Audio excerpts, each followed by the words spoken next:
Welcome to the season 2 of the India Energy Hour podcast. The India Energy Hour podcast explores the most pressing hurdles and promising opportunities of India's energy transition through an in depth discussion on policies, financial markets, social movements, and science.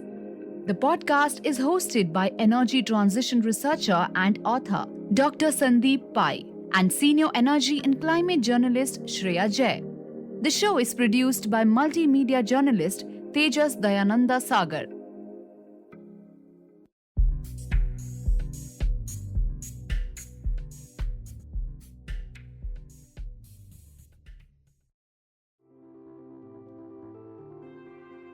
India has set a net zero target by 2070. If this target is to be achieved, India will have to reduce its reliance on coal. However, decreasing coal production and use is complex as it will impact millions of workers, communities, and coal dependent states. In order to mitigate the impact on workers and communities in coal dependent states, the states will have to enable a just energy transition, and the planning will need to start from now. Jharkhand, India's most coal-dependent state, has acknowledged the enormous just transition challenge and has taken a bold initiative by creating a new task force on just transition. The work and success of this task force has the potential to inspire other coal-dependent states to follow suit. To get a ringside understanding of this just transition in Jharkhand, we interviewed Mr. Ajay Kumar Rastogi, chairman of Jharkhand's Sustainable Just Transition Task Force. Mr. Rastogi recently retired as the Principal Chief Conservator of Forests after serving for over 3 decades in key ministries of Forest and Climate Change, Land and Revenue in Jharkhand and Bihar.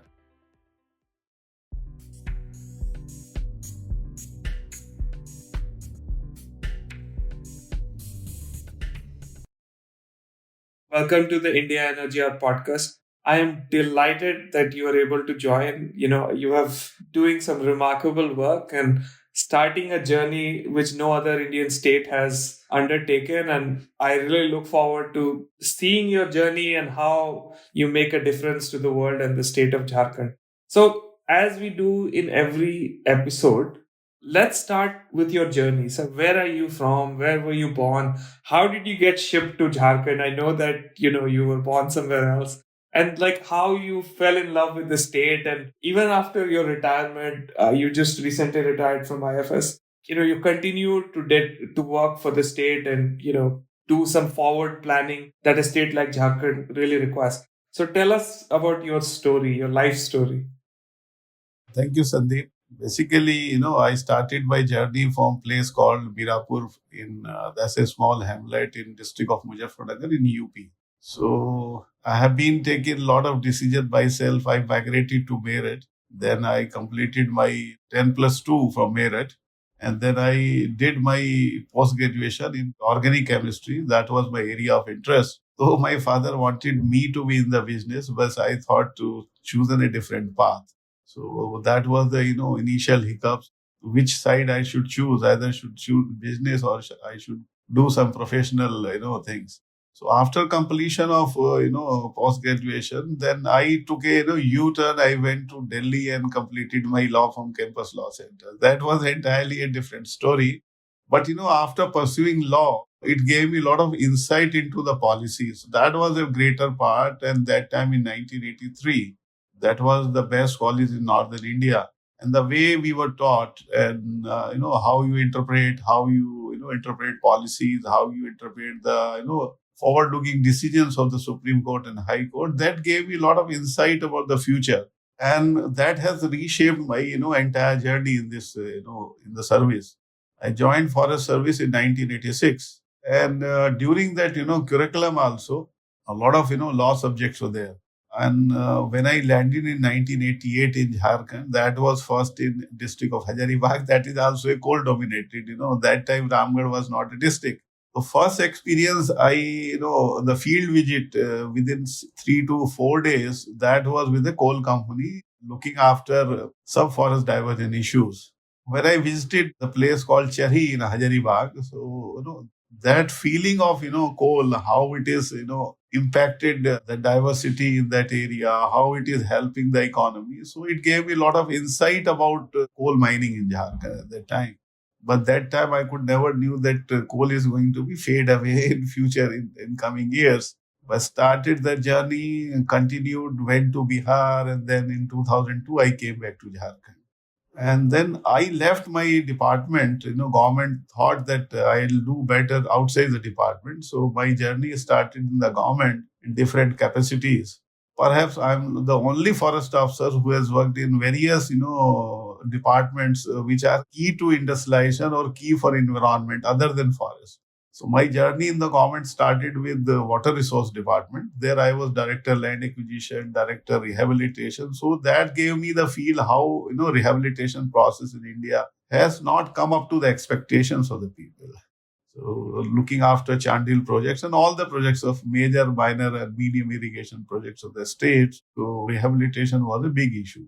And how people feel when they are detached from their homeland. So from there onward, things have started changing. So I continued there, worked for more than two years in water resource department, and tried to did something giving what you call people's friendly rehabilitation process, how to streamline those rehabilitation process, how to standardize so that people get a standard of living, minimum standard of living is there. Then another area of government thought that my services will be much better in land and revenue reforms department. That was the area where my education of law and background of forestry gave me a lot of insight. Forward people were not working on those departments till then. So initially, 2 to 3 months, that was very tough for me in that department when I started learning with the forest background and the law background. That was the area really I started rewriting the laws because all the circulars came back in 1916, 17, and they have lost the actual time frame. They were supposed to be rewritten. We came out, when we realized industrialization is the key for any state, for any development. There has to be industrialization, and it has to be a balance between industrialization and environment. Coming from forest background and looking after into it, so we created, and it has to be people's oriented. Earlier, what was happening in when we were doing land acquisition for coal companies or even for private companies, and that acquisition process is 2 to 3 years, and the land is acquired for larger number of years. And by that time, rehabilitation has to be done, or it has to be reverted back to the people. So either I am not in the chair, or somebody who was in charge of the company, they are also not there. So first time we created an agreement. It has to be passed by the board of the company so that it becomes binding and people do not shed away from the responsibility. So those were the key areas. And then started land record modernization. As you may be aware that a lot of land conflicts or law and order situation come from land issues. The land records are not updated. Jharkhand has that, we could not resurvey the entire state. We could not carry out the modern land record programs. But when I joined, we started the computerization of land records using satellite imageries and using other technology for resurvey and settlement process, and then focusing on one particular area, not spreading across the state. That was the time when modernization in Jharkhand started. I started, online mutation program. I was the key person behind that. Modernization of land records, modernization of land record rooms. So there was the area people were having difficulty. So that was about 4.5 years. I worked in the department. Whatever best I could do, I did in that. Then I was shifted to Forest, Environment and Climate Change Department. During my tenure, the name Climate Change was also added with this department. Earlier it was Forest and Environment. Climate Change was also later on added. So I have represented state in various COPs and attended a lot of meetings outside the country, also within the country. And I was looking after forest, environment, and climate change issues. So my understanding of law and working in water, land, and then in forest, environment, climate change, wildlife. So it gave me a broader perspective about the state, why state is suffering, what is needed for the state. That gave me a lot of insight. And then I became the chairman of Pollution Control Board in 2018. It was having a tough time at that time. A lot of decisions were to be taken. So when in 2018 I joined Pollution Control Board, we started working on different aspects like, transparency in the system. Some of our modules are copied by India, like, laboratory management issues. And then we were first in the country to launch a portal for compliance monitoring, because that's a key area where, we have been granting CTs and CTO, but there was no robust mechanism for the monitoring. So we started India's first portal for compliance monitoring module. And that was appreciated across the country, and people have a lot of appreciation for this. And we did, a star rating program for the industries, and to, stick and carrot rule, we also followed in the Pollution Control Board. If you are complying to the norms, then why you should have a lot of hassles of getting CTs and CTOs? So we introduced auto renewal program in the Pollution Control Board. And then, finally, I came to Forest Department after serving 15 years outside the department and became HOF. Connecting all those, threads which I learned outside the Forest Department at different capacities, and now ultimately can see that climate change or energy transition or just transition or sustainable just transition, how to make India future ready or Jharkhand future ready, because, if India progresses and Jharkhand doesn't progress, that has got no meaning. As you said, that I retired on 30th of June. See, I have devoted, and this state has given me so much in 36 years. This is the time to repay back to the state and to the people of the state, and helping them in the, process of transition. That is the only, my purpose of joining as a task force and working on this issue, because this is the time to give back to the society. That is why I joined, and I'm working on this issue. Thank you, sir. That's a remarkable, kind of like professional journey. You've been in all the departments that are relevant to just transition, thinking about the future as well. So I had just like a really quick follow-up question, which is like, what were some of the big challenges that a bureaucrat in India and bureaucrats as senior as you face when trying to deal with these very people and environment related issues, especially in a state like Jharkhand? Were there like political pressures? Were there like other issues? And how did you tackle those issues? Just a brief question, and then we can move on to the topic. See, Sandeep, issue is regarding political pressure. See, there's a misnomer. There's a political pressure. People say that, the role of a bureaucrat is to convince people and to work towards the betterment of the people also. And I have not seen any bureaucrat. I have worked in Bihar also, undivided Bihar also, and different capacity in Jharkhand also, in government and on policy level. See, once you are clear, one has to be very clear, what you have to convey. And I have not seen any political master who are not willing to listen to you. And unless you are convinced yourself, you can't convince others. So that's the key. And so far, I have not faced any challenge from political side. The only problem with the bureaucracy faces, all these reforms requires a longer tenure. So continuity is more important. And second, the person who is taking, because you can't be there in that department in India's context, you can't be there forever. So continuity is the key factor. Otherwise, I don't see any other challenge. And I have seen, when we were doing reforms in land and revenue, that is the toughest department in the state. And believe me, right from bureaucrat, top bureaucrats, from chief secretary, right up to chief minister, they were all supportive, and they were always, because I was convinced that what I am presenting, I am 100% sure this is the legal position. So if you are sure, they are on board. If you are not sure, then it becomes very difficult to take others on board. Great. So I guess like conviction and consistency is the key here. So that's a very nice way to summarize that.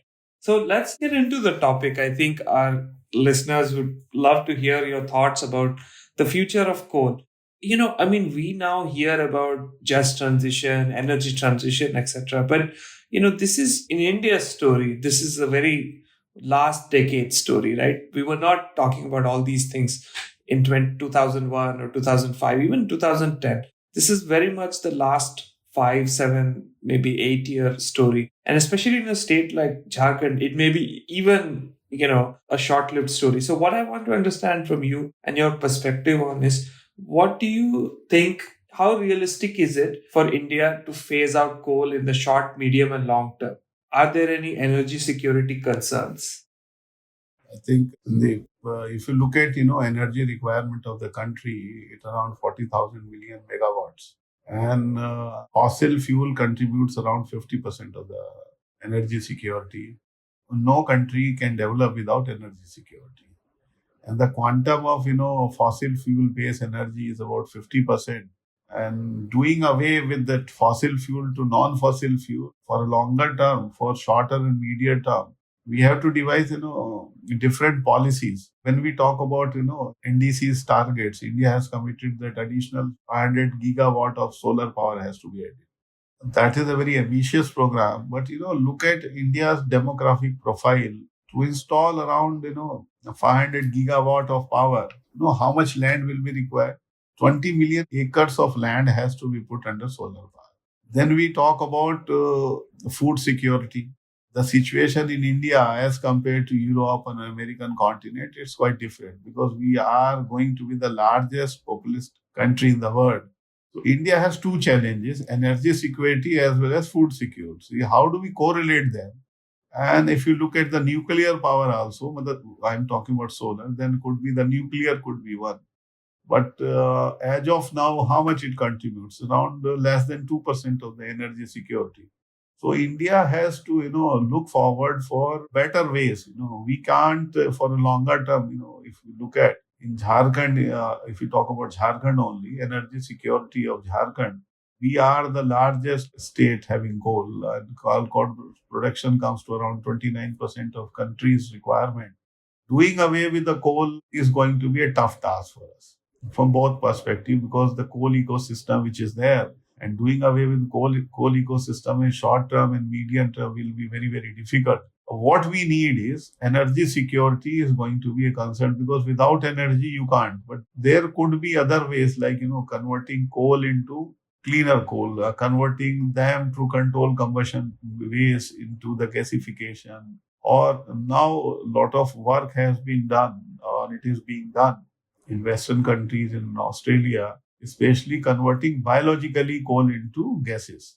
So now people say that there is a fire, how do you control it? But there are side impacts. But you have to weigh between these two. Coal is doing away with coal in short term and medium term is going to be very, very difficult for a country like India and state like Jharkhand because entire economy revolves around coal. But that is going to be the reality. That is by 2070. If you look at, we have to go by the national goals that we are committed for net zero. And then if we have to work, the longer terms and longer perspective has to